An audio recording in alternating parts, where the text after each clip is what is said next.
Empire Architects. This is the story of Michio Suzuki. A loom maker from a small coastal town built a global transportation company by backing the smallest vehicles on the road. In an era obsessed with bigger engines and longer wheelbases, he made a contrarian move. Bring precision loom engineering to tiny motors and compact cars, then build a system that thrives inside constraints.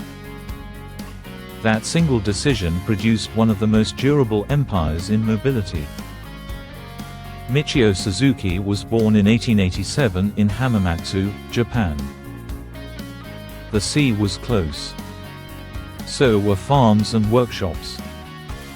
He grew up around fabric and fishing and the quiet arithmetic of living within means. In 1909 he founded Suzuki Loom Works in Hamamatsu. According to Encyclopaedia Britannica, the company made weaving looms and earned a reputation for precision and reliability. That work was not glamorous. It demanded patience and exact fits. Teeth meshed or they did not. Threads kept tension or they broke. A loom that failed wasted days. A loom that held tolerances paid its way for years. Michio learned where quality hides. It hides in materials.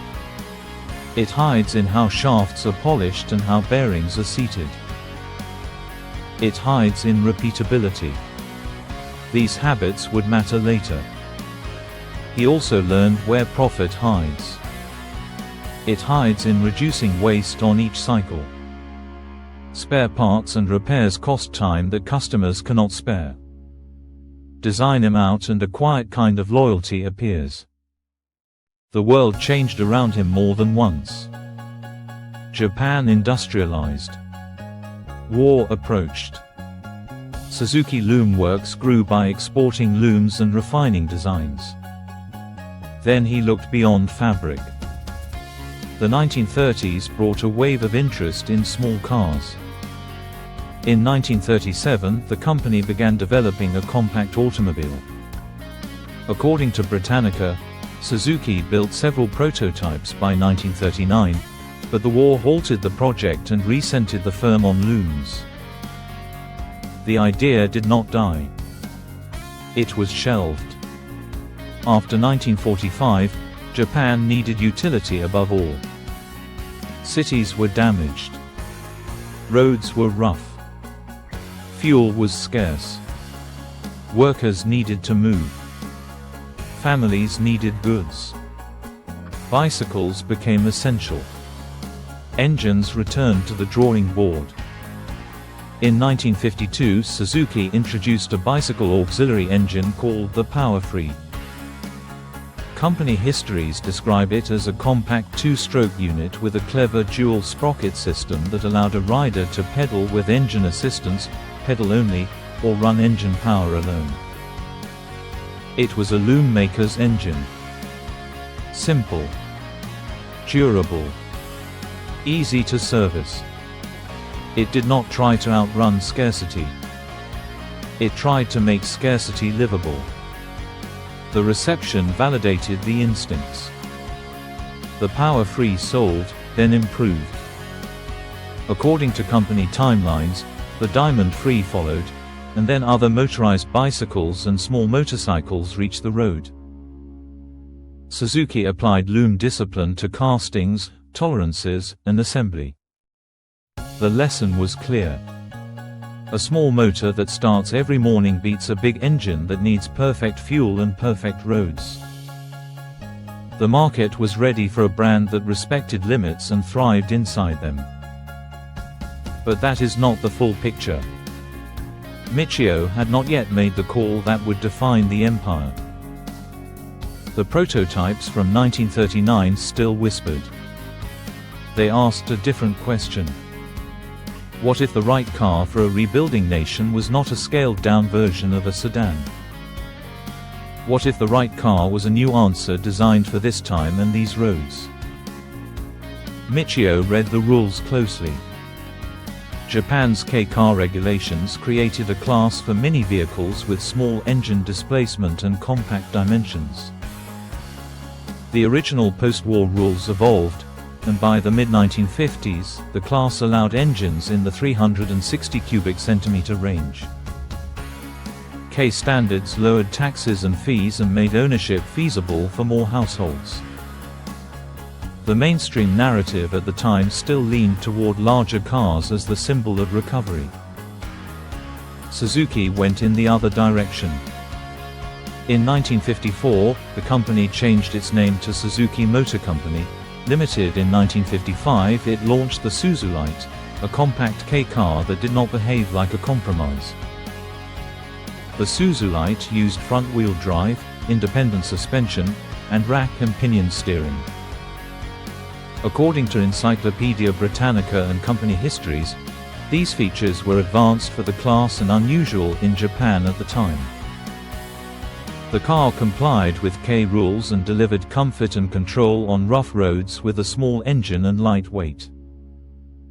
It was a loom maker's car. Precise. Simple to keep running. Designed to work where others gave up. The defining move was not only the model. It was the philosophy behind it. Accept constraints as design input. Build the entire system to move fast with small parts. Keep components light and standardized. Ship in small batches. Listen to customers. Iterate within weeks. The Suzuki that made looms had built its culture around cycle time and repeatability. The Suzuki that now made cars extended that culture down a new line.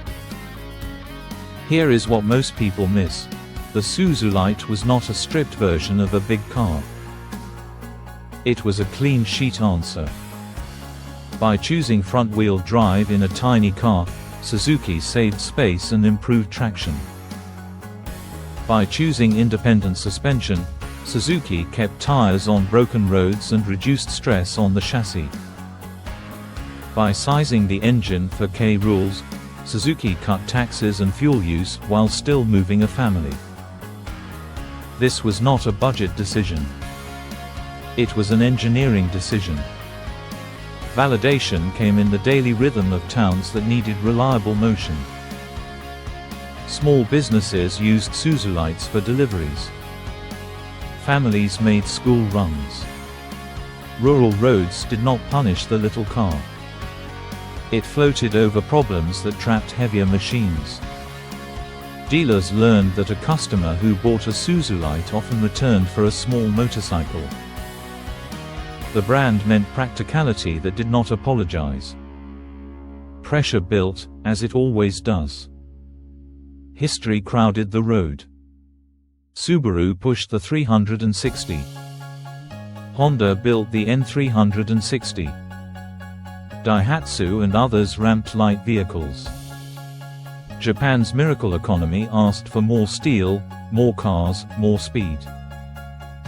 Suzuki stayed on the small side and deepened there. Two-wheelers gained displacement and prestige. The company competed in endurance and then in racing. Four-wheel lines multiplied inside K rules. Truck variants served shops and farms. The playbook stayed consistent. Keep design and manufacturing close. Keep suppliers close enough to fix problems fast.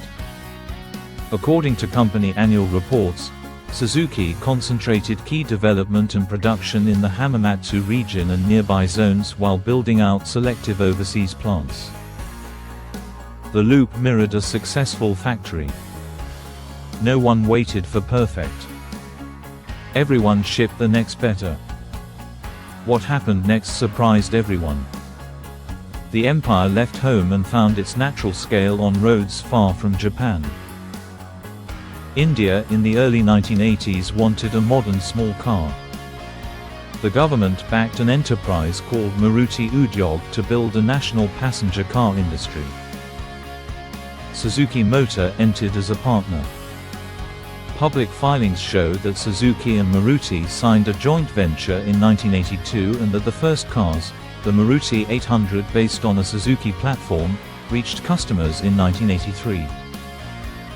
According to Maruti Suzuki India annual reports, the company grew to become the largest passenger car maker in India by volume, with market share often above 40% in recent years. Public filings show that Maruti Suzuki produced roughly 2 million vehicles during fiscal year 2023 and maintained leadership in entry and compact segments. India became a second home for the small car idea. Roads varied. Incomes varied. Fuel quality varied. A brand that made light cars that started every day on imperfect roads had a natural edge. Maruti adapted Japanese platforms. It trained dealers. It created a service network that reached small towns. It made the first car for many families and the second car for those families later. Suzuki the loom maker had become Suzuki the small car maker for a subcontinent. Company annual reports state that Suzuki took controlling ownership in Maruti Suzuki India over time. The local company listed on Indian exchanges and published performance data every year. According to company accounts, Maruti's network spanned thousands of touchpoints and its vehicles dominated the top sales charts year after year. The Maruti 800 defined an era.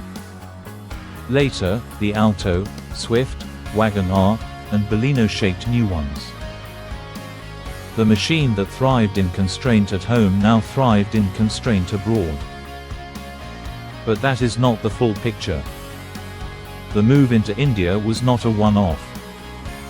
Suzuki made a series of location decisions that fit the same pattern. Build where small cars make sense because fuel prices, road conditions, and incomes make small cars the rational choice. That included Southeast Asia. That included Hungary to serve Europe. Magyar Suzuki built Swifts for the continent starting in the 1990s. Company histories record that Suzuki set up motorcycle production in countries where two-wheelers are core mobility, including Indonesia. Pressure rose and fell across decades. Japan faced the oil shocks of the 1970s. K-cars looked smart. The yen strengthened after the Plaza Accord in 1985, squeezing exporters. Suzuki relied more on overseas production to localize costs. The global financial crisis hit demand in 2008. Suzuki absorbed shocks by keeping fixed costs lower in small car factories than rivals carried in large car plants. The company entered and exited various alliances when they did not suit the system.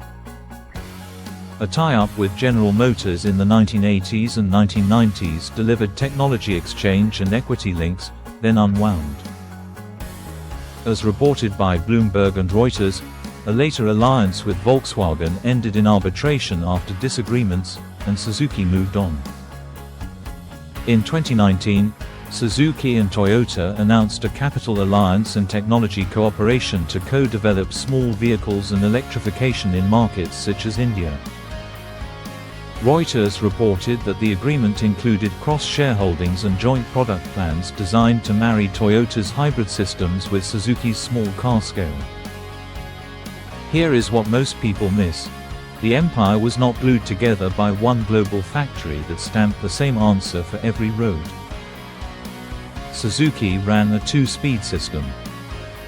Proximity for design and learning in Hamamatsu. Local scale where the small car wins. The connective tissue was not an advertisement. It was a parts philosophy. Light. Simple. Interchangeable across platforms. Fail slow rather than fail fast. When a component failed in the field, engineering moved to improve the next batch and pushed it to plants that could act on it fast. A loom maker's reflex survived in a multinational. The technology curve bent toward the company rather than away from it. Lightweight and small displacement engines benefited from improvements in metallurgy, lubrication, and electronics. Electronic fuel injection replaced carburation. Catalysts reduced emissions in small packages. Lightweight transmissions improved durability. Safety systems fit into compact structures. Suzuki's habit of shaving weight with every redesign kept fuel economy and emissions competitive. Company accounts show that Suzuki harvested incremental improvements across decades rather than chasing single giant leaps. Customer costs stayed low. Resale values held. Habit formed. Crisis seasons still arrived.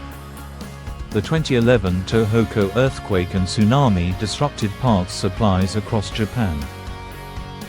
Suzuki, like every manufacturer, faced shortages and production interruptions.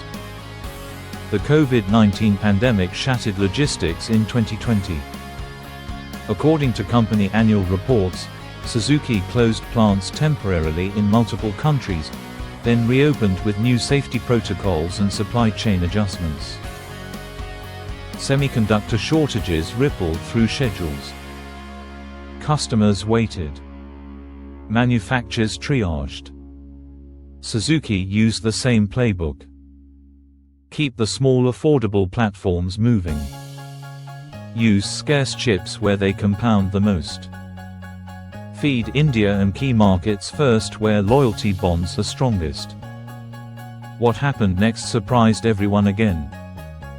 The small car company began to show up inside the future. Battery electric vehicles and hybrids seemed to favor players who built big sedans and SUVs with large battery packs. Suzuki answered with the same logic. Match technology to use case. Company announcements with Toyota signaled plans to co-develop hybrid systems suitable for small cars at scale, and to prepare a battery electric model for India where charging and cost constraints are different. According to company annual reports, Suzuki committed capital to battery plants and to localizing key components to keep unit costs low in markets where small cars dominate. Small can be electric when small is engineered honestly. To understand why this empire endured, slow down the decision that set it in motion. Michio Suzuki decided to make tiny machines that behave like big ones where it matters. He decided to optimize for weight, serviceability, and cost inside a legal category that lowered taxes and fees. He decided to put factories next to designs so the loop could shorten and sharpen.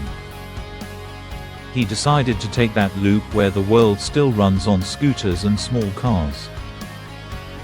He decided to convert precision from looms into tolerances for engines and gear sets, and to profit by making millions of good cheap parts instead of thousands of expensive ones.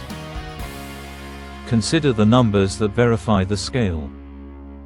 Company annual reports state that Suzuki Motor Corporation's consolidated net sales for fiscal year 2023 exceeded 4.6 trillion yen, with operating profit in the hundreds of billions of yen, supported by strong volumes in India and Asia.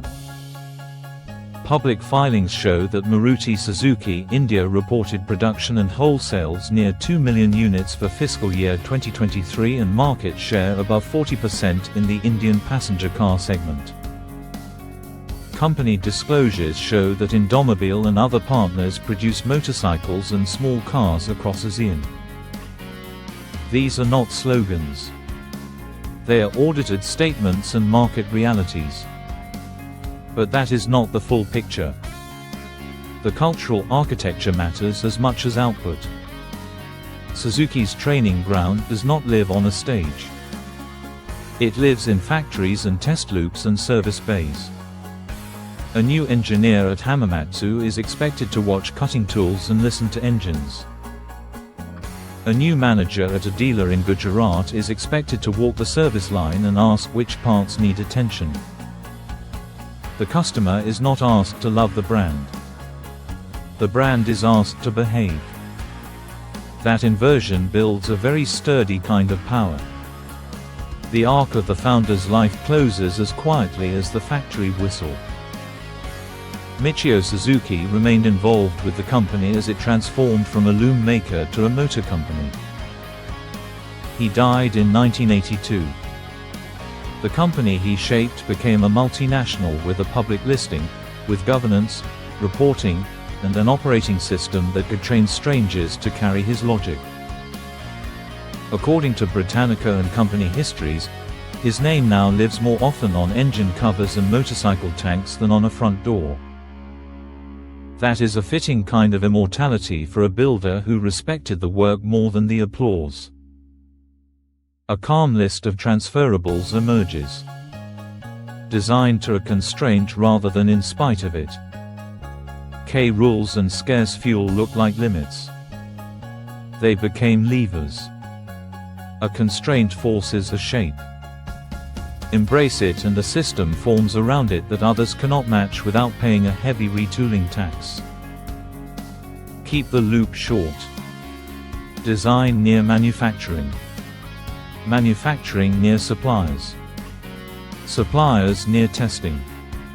Test results back into design. Every mile between nodes adds a day. Every day adds cost and dilutes learning. Company annual reports state that Suzuki invests in proximity and in logistics deliberately. That money does not win awards. It wins compounding. Turn your first good into a platform. The Suzulite was more than a model. It was a template for powertrain, steering, and suspension patterns that could be scaled. Suzuki repeated that pattern across decades. Engines shared blocks and heads. Transmissions shared cases and ratios. Suppliers built the same parts for different cars. Warranty claims fell with each iteration. Profits grew on pennies. Go where your answer is the default, not the exception. Small cars sell everywhere, but they become habit in countries where ownership cost matters more than horsepower. Suzuki planted deep roots in those countries. It did not chase a halo model first. It built factories that could feed the next town. It built dealer networks that could find a gasket in an afternoon. Turnkey power works better than famous shapes. Make alliances that extend capability without breaking shape. The General Motors tie-up delivered technology edges and cross-badged models. When it ended, the core system was intact. The Volkswagen alliance failed. The core system was intact.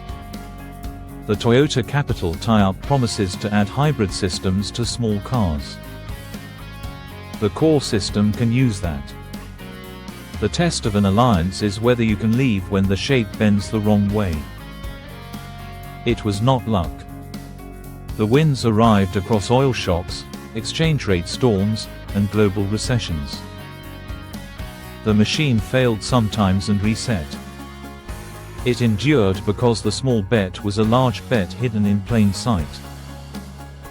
Build what most people need most days. Keep it affordable. Keep it running. If you do that long enough, markets that look like fringe markets become the center of gravity.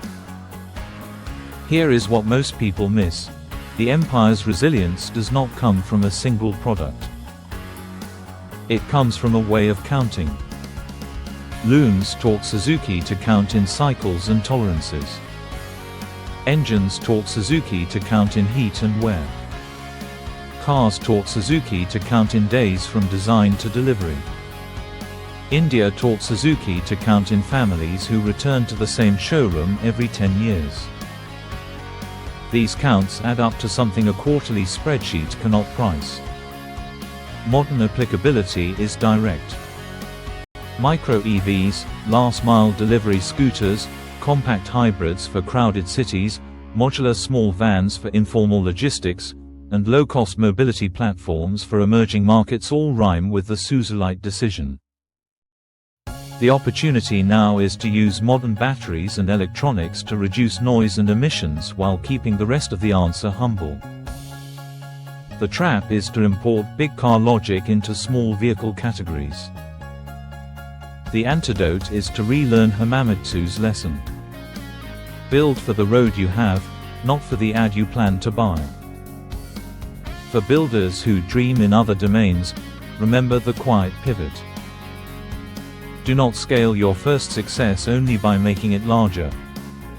Scale it by making it work in more places where the rules and the roads resemble your first place. Then pour the cash into steady asset bases that stabilize the portfolio. Suzuki did this by turning a flow of vehicle sales into a stock of factories and supplier relationships that made the next cycle less fragile. The logic works with software, with food systems, with education platforms, with medical devices. The ending belongs to a man who might have nodded and walked back to a drill press while others wrote about him. Michio Suzuki chose a harder path. It is harder to engineer for a small budget. It is harder to make a tiny engine that lives. It is harder to keep costs low in parts and service. It is harder to ship twice a week and never fail. The reward for doing the hard small thing is a mountain of trust that does not blow over with the first storm. From looms that made fabric across Shizuoka to engines that moved families across India, the map is clear.